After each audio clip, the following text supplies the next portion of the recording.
Leйлек районунун Катыраң айылында ички инвесторлордун колдоосу менен кубаттуулугу 6 мегаватт болгон кичи ГЭС курулуп жатат. Курулуштун жалпы баасы 7 миллион АКШ долларын түзөт. Кыргыз Каганат жоопкерчилиги чектелген коомунун ири долбоорун каржылоо Орус-Кыргыз өнүктүрүү фонду тарабынан ишке ашууда.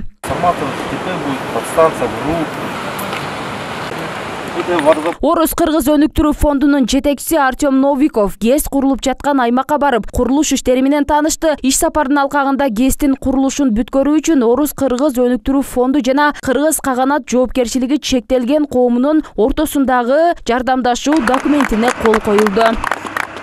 Сейчас под руководством президента Садыр Нургузовича Жапарова.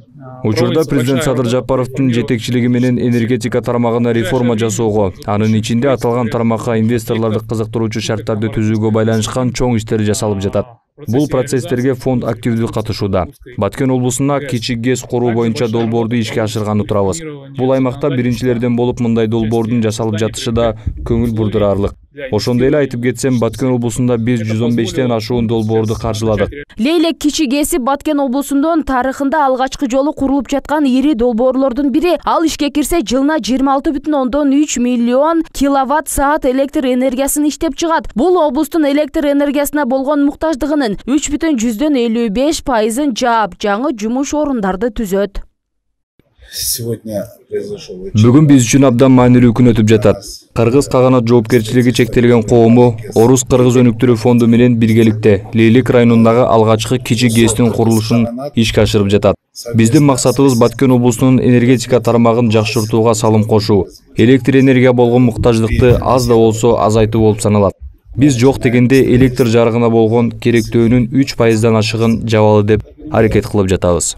ГЭС Катыраң айылында Козу Баглаң дарыясынын жээгинде курулуп жатат. Учурда курулуштун биринчи фазасынын 80% аяктады. Чакан ГЭС курулуп бүтсө, 1000 түтүн элди электр жарыгы менен камсыздоого шарт түзүлөт. Ошондой эле айылдагы бир топ социалдык маселелер чечилет. Жергиликтүү тургундар да жаңы жумуш орундар менен камсыз болушат. Курулушту ушул жылдын сентябрь айларына бүткөрүү пландалууда. Мындан башка дагы 4-5 чакан ГЭСтерди салса болот. Дагы биз ушул айыл өкмөтүбүздүн территориясына чакан ГЭС салган инвесторлорду күтөбүз. Кудай буйрса ушул ГЭСибиз дагы ийгиликтүү болуп, мамлекетибиз үчүн, айыл өкмөтүбүз үчүн, курган инвесторлор үчүн дагы пайдалуу болот. Эми 50 жыл төгөрөгүндө иш берет ушул ГЭСтер. Албетте бул өлкөнүн энергетикалык кризисине чыгып кетүүгө зор шарт түзөт. Биринчилерден болуп облуста ири проект башталып атат.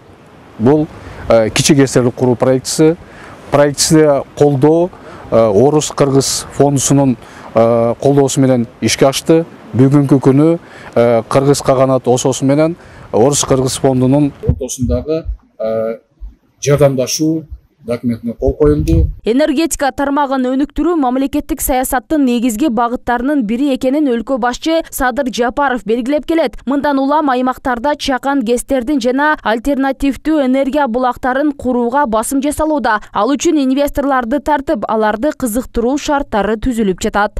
Бактыгүл Мираделова, Мингүл Көчөрова, Азатбек Курбанбеков, Нурниз Баткен облусу.